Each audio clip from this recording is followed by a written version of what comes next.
நம்ம இன்றைக்கி வந்து டிஃப்ரெண்ட்டாக பீக்கங்காய் வணக்கம் செய்கிறத பார்க்கலாம் வாங்க. பீக்கங்காய், தக்காளி கட் பண்ணி வச்சுருக்கேன். காஞ்ச மிளகா, பூண்டு, ஆனியன் கட் பண்ணி வச்சுருக்கேன். மசாலா பொருள் வந்து சோம்பு, கடுகு, கடலைப்பருப்பு, மஞ்சத்தூள், தனியாத்தூள், மிளகுத்தூள் கொஞ்சம் எடுத்து வச்சுருக்கேன். வானொலி சூடாயிருச்சு. ஆயில் சேர்த்து கடுகு, கடலைப்பருப்பு சேர்த்துக்கலாம்.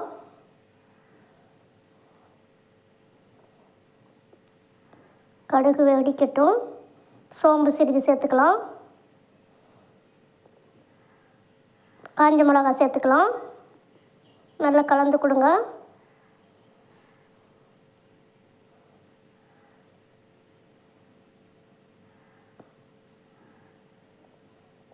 இன்னும் கொஞ்சம் செவந்து வரட்டும்.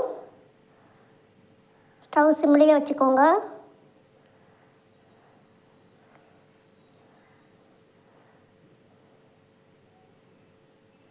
இந்த சமயத்தில் நம்ம கட் பண்ணி வச்சுருக்கிற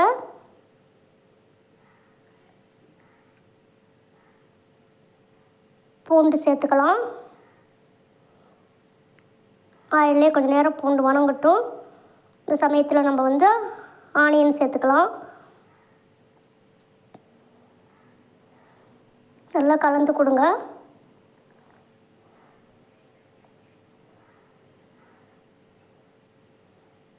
இப்போ தக்காளி சேர்த்துக்கலாம்.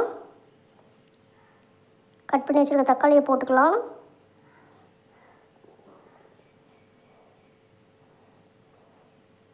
டிஃப்ரெண்ட்டாக இருக்கும், நீங்களும் செஞ்சு பாருங்கள். ஆனியன் நல்லா வணங்கிடுச்சு. இந்த சமயத்தில் நம்ம கல்லுப்பு சிறிது சேர்த்துக்கலாம்.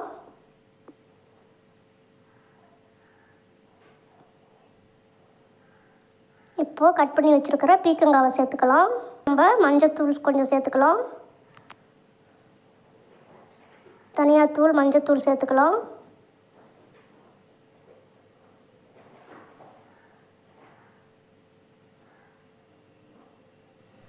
நல்லா கலந்து கொடுக்கலாம். அப்போ தான் மஞ்சத்தூள், தனியாத்தூள்லாம் நல்லா பிடிக்கும் காயில். நல்லா கலந்து கொடுத்துட்டு ஒரு தட்டு போட்டு 2 நிமிஷம் மூடி வைக்கலாம். ஒரு 2 நிமிஷம் வேக விடலாம். இப்போ பாருங்கள் எப்படி வணங்கி வந்துருச்சுன்னு. கொஞ்சம் கூட நிறம் மாறாமல் பச்சை கலராகவே இருக்குது பாருங்கள். லைட்டாக தண்ணி இருக்குது பாருங்கள். அந்த ஈரப்பசை போகிற வரைக்கும் கொஞ்சம் நேரம் கலந்து கொடுங்க. இந்த சமயத்தில் தான் நம்ம வந்து ஒரு முட்டையை உடைச்சி இது கூட சேர்த்துக்கலாம். வெஜிடேரியனாக இருந்தால் தேங்காய் சேர்த்துக்கலாம். இல்லைன்னா பொட்டுக்கலையாவது கடலையாவது நுணுக்கி சேர்த்துக்கலாம் பவுடர் பண்ணி. மிளகுத்தூள் சேர்த்துக்கலாம்.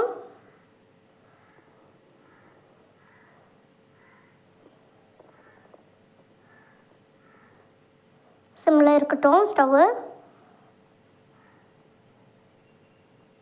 லைட்டாக கலந்து கொடுக்கலாம்.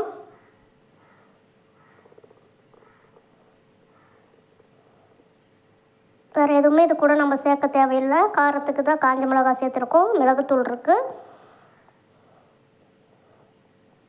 பருப்பு ரசத்தை கூட சேர்த்து சாப்பிட சூப்பராக இருக்கும். நீங்களும் செஞ்சு பாருங்கள். இன்னும் சிறிது நேரம் கலந்து கொடுக்கலாம். இன்னும் வேகட்டும். கைவிடாமல் கிளறி கொடுங்க.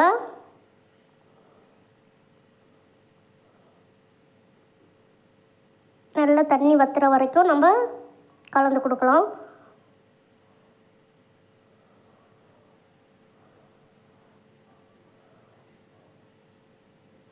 இப்போது ரெடி ஆகிடுச்சு பாருங்கள். பீக்கங்காய் முட்டை சேர்த்துன பொரியல் எப்படி இருக்குது பாருங்கள். உதிரி உதிரியாக. நீங்களும் செஞ்சு பாருங்கள். எப்படி இருக்குன்னு கமெண்ட் பண்ணுங்கள்.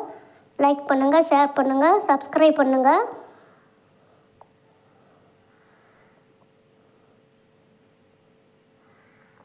நல்லா கலந்து கொடுத்துட்டு இப்போ ஸ்டவ் ஆஃப் பண்ணிக்கலாம். அருமையான பொரியல் ரெடி ஆகிடுச்சு. பாருங்கள். சாதத்தை கூடயும் பசங்க சாப்பிட்லாம், ரசம் சாதத்தை கூட சாப்பிட்லாம்.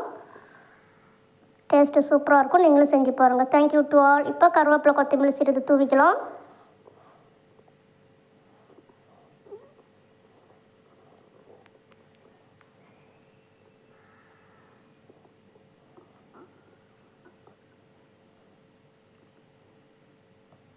ரெடி ஆயிடுச்சு.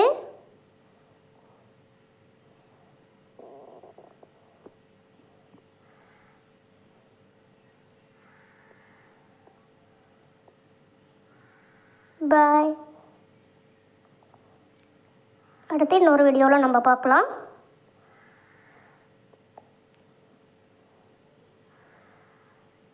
சமையல் வீடியோ பிடிச்சிருந்தால் சப்ஸ்கிரைப் பண்ணிவிட்டு பாருங்கள். லைக் பண்ணுங்கள், ஷேர் பண்ணுங்கள்.